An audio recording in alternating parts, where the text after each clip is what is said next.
Alô, bom dia, estamos de volta nesta sexta-feira, dia 15 de março de 2024. Sejam todos bem-vindos e bem-vindos à medida do possível, porque estamos, meus queridos amigos, a cada dia que passa mais próximos da Primeira Guerra Mundial. Você acha que eu me enganei, não é? Não, é da primeira mesmo, eu já falo sobre isso. Não posso começar o vídeo de hoje sem mandar um super abraço para o meu querido amigo Alfredo Bessol, do canal de Brasília.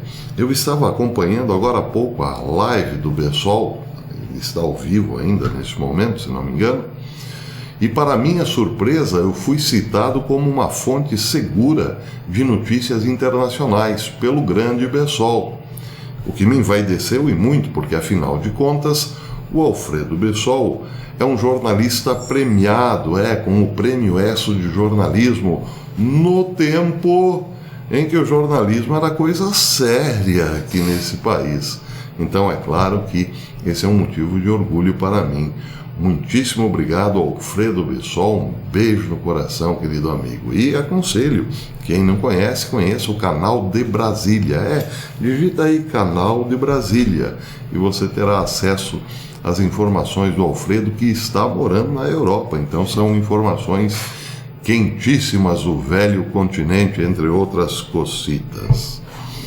Bem, é claro que depois de todo esse peso colocado sobre meus ombros, tenho que partir para as notícias internacionais. Então, como disse no comecinho, estamos mais próximos do que nunca, meus amigos, da Primeira Guerra Mundial. Antes de entrar propriamente nesse assunto, vejam o que disse Emmanuel Macron essa semana.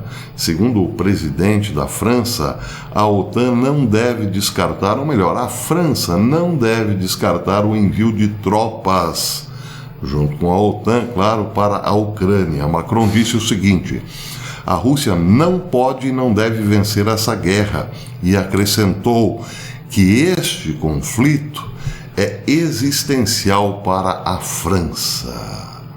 Pois é, botou mais temperatura na caldeira. Claro que a Rússia teria que responder, e hoje o porta-voz do Kremlin, Dmitry Peskov, comentou as falas de Macron. Peskov considera, sem sombra de dúvida, que a Rússia é sim um adversário da França. Ele disse que a Rússia é um adversário da França, é óbvio, porque a França, disse Peskov, já está envolvida na guerra na Ucrânia. Na verdade, disse ele, a França participa diretamente nessa guerra. E acrescentou: a julgar pelas declarações de Macron, do presidente Macron, ele não se importa em aumentar o grau no seu envolvimento nesta guerra, sublinhou Peskov. Evidentemente que, em caso de escalada dessa guerra, a França, claro, será um super-alvo das armas nucleares da Rússia. Mas não é só a França. A Alemanha e a Polônia também. E é aí que nós entramos no velho terreno da Primeira Guerra Mundial. Segundo analistas, alguns analistas muito sérios, claro, a Primeira Guerra Mundial começou porque a Alemanha foi empurrada para a guerra. Muitos analistas, e essa é uma visão de Leo Hormann, por exemplo, dizem que a Alemanha não queria a guerra, queria apenas prosperar economicamente. Mas as famílias dinásticas do Reino Unido tanto fizeram que empurraram o Kaiser para a guerra. O que estaria acontecendo agora, e pode se tornar ainda mais explícito, desde uma vez que um grupo, uma organização chamada Triângulo de Weimar entre em operação. E isso, segundo o próprio Leo Hormann, pode sim ser comparado com o que aconteceu na Primeira Guerra Mundial. Vejam que interessante. Hormann lembra que existe uma organização chamada Triângulo de Weimar desde o ano de 1991.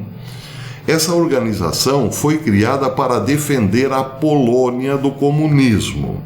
A organização, então, era composta por 3 países: França, Alemanha e Polônia. O estranho é que essa organização existe ainda hoje. Uma vez que a Polônia se livrou do comunismo, era de supor que não havia sentido ou não haveria sentido para o Triângulo de Weimar. Mas ele continua existindo. E Leo Horman comunica hoje no seu blog que neste dia 15, quando começam as eleições lá na Rússia, foi programada uma reunião de emergência do Triângulo de Weimar. Diz Leo Horman que essa reunião poderá produzir um acordo, possivelmente secreto, para reforçar o seu pessoal militar utilizando o recrutamento e outros meios com o objetivo de, em última análise, inserir alguma combinação de tropas francesas, alemãs e polonesas no campo de batalha ucraniano contra a Rússia. O Triângulo de Weimar teria autorização para atuar militarmente independente da OTAN, ainda que Alemanha, França e Polônia façam parte da OTAN, entenderam? Bem, Leo Horman explica de modo bem simples. Se Alemanha, França e Polônia entrarem na guerra, não poderão ser atacadas pela Rússia, a menos que a Rússia queira um confronto direto com a OTAN, porque afinal está no estatuto da OTAN que o ataque a um membro é considerado um ataque a todos os membros, a toda a organização. Então, nesse caso, o Triângulo de Weimar poderia atacar a Rússia, porque ele não se consideraria um membro da OTAN naquele momento, estaria liberado para fazer um ataque à Rússia. A Rússia, por sua vez, não poderia contra-atacar esses 3 países, porque aí seria considerado um ataque à OTAN. Entenderam o jogo? É basicamente isso que Leo Horman explica como uma armadilha muito parecida com a Primeira Guerra Mundial, que fez com que a Alemanha entrasse na guerra definitivamente. Ela foi provocada por famílias dinásticas do Reino Unido, mais a imprensa ocidental, e acabou entrando na guerra como última opção. Porém, evidentemente, foi acusada de ter começado a guerra. Nesse caso, se Polônia, Alemanha e França atacarem a Rússia terá que atacar a OTAN e depois será acusada de ter começado uma guerra contra a OTAN e não simplesmente atacado a Alemanha, Polônia e França. Esse é o jogo. Bem, as palavras de Leo Horman explicam melhor tudo isso que eu falei. Ele pergunta: a questão é, Putin aceitará a falsa desculpa de que a OTAN não tem nada a ver com o fato de agora ter tropas polonesas, alemãs e francesas lutando em seu quintal, se acontecer de fato um ataque de Alemanha, Polônia e França? A questão é saber se Vladimir Putin aceitará isso de boa. Não é a OTAN, são só 3 países aqui lutando independentemente da vontade da OTAN. Eu sei, diz Horman, que parece loucura, mas vejam quem está no comando desses países da OTAN. São todos loucos e fantoches do Fórum Econômico Mundial, das Nações Unidas, da família real britânica e das agências de informação em Washington e Londres. Embora França, Alemanha e Polônia possam combater soldados russos na Ucrânia sob o disfarce Triângulo de Weimar, não há como negar o fato de que também são membros da OTAN e que o mecanismo defensivo da OTAN seria acionado se Putin contra-atacar qualquer um desses 3 países. Então, diz Horman, teremos a Terceira Guerra Mundial que aparentemente os Estados Unidos e Reino Unido pretendem iniciar. E é aqui, diz ele, que o Triângulo de Weimar entra em jogo, pelo menos nesse cenário hipotético. que considero um cenário muito plausível a observar durante os próximos 6 a 12 meses. Isso levará provavelmente cerca de 1 ano para que as nações do Triângulo de Weimar desenvolvam as suas proezas militares através do recrutamento forçado e da conversão para uma economia de guerra. Isso, segundo Leo Hohmann, tem precedentes históricos. De acordo com a história, as principais elites do Reino Unido, liderados por Nathaniel Rothschild, o rei Eduardo VII e Lord Alfred Milner, usou a duplicidade, o engano, uma campanha de propaganda e alianças secretas para encurralar o Kaiser alemão e intencionalmente colocar uma armadilha para a guerra.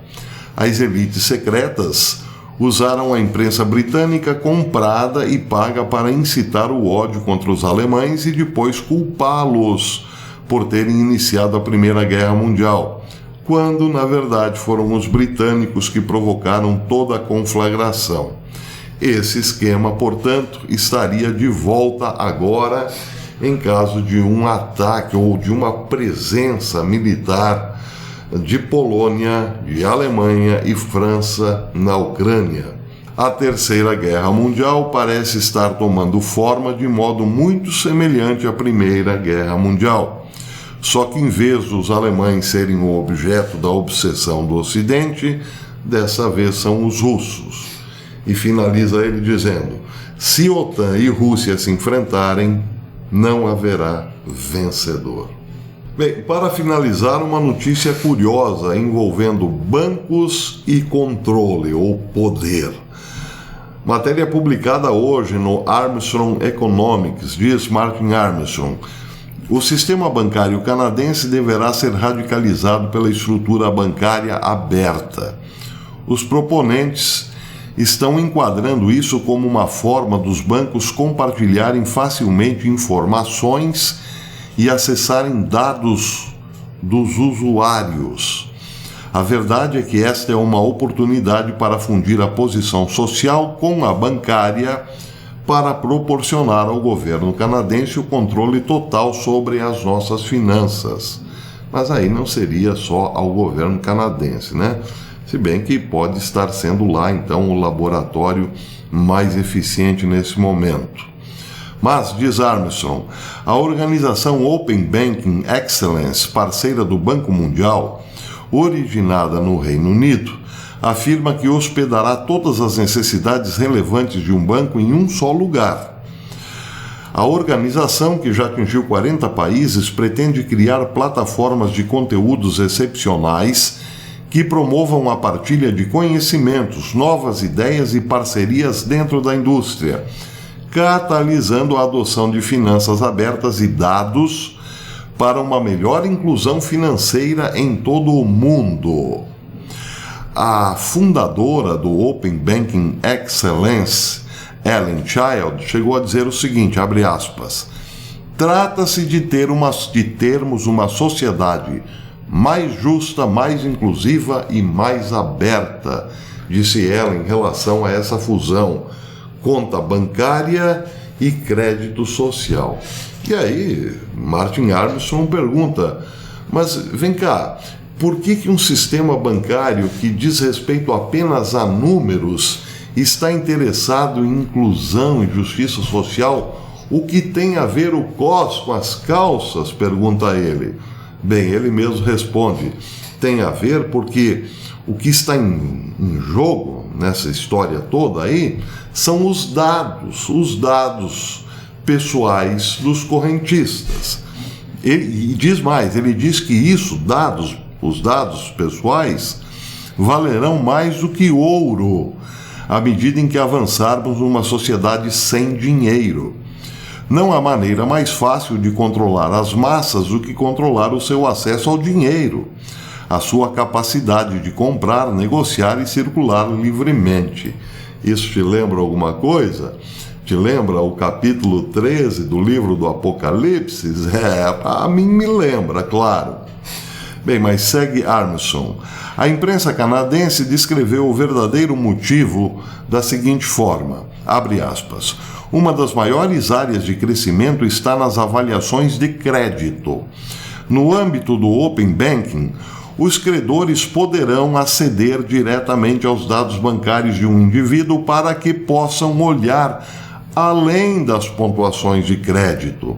Os consumidores também podem usar todo esse sistema de informações para construir as pontuações de crédito de um indivíduo, que, por exemplo, possa comprovar pagamentos de aluguel, possa comprovar que é confiável.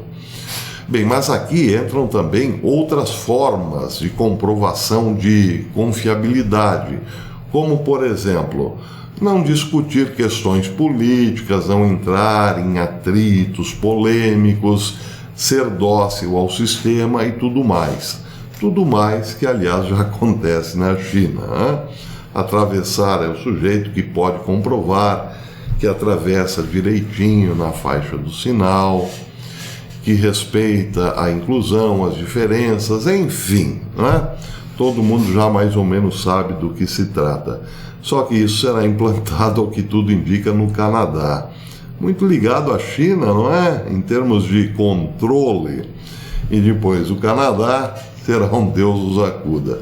Entraremos definitivamente no capítulo 13 do Apocalipse. Podem ter certeza. Não existe forma maior de controlar uma população do que pelo bolso, né? Ah, você quer um dinheirinho? Bem, mas aquelas suas posições políticas, como é que estão? Você continua pensando o que pensava um tempo atrás? Parece que sim, né? Então, infelizmente, a sua conta foi fechada.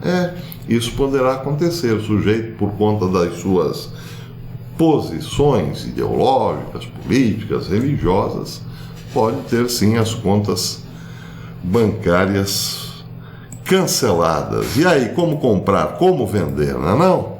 Essa é a pergunta. Bem, eu vou ficando por aqui. Se você gostou desse vídeo, deixe o seu like e verifique a sua inscrição. Veja se você ainda está inscrito no canal. Pode ser que tenha se inscrito ontem e hoje já não esteja mais inscrito. Se for esse o caso, inscreva-se novamente, acione o sininho para receber as notificações dos nossos vídeos e, se possível, torne-se membro do canal. A membresia é bem baratinha, mas nos ajuda e muito a continuarmos aqui na plataforma por pelo menos mais algum tempinho. Até depois.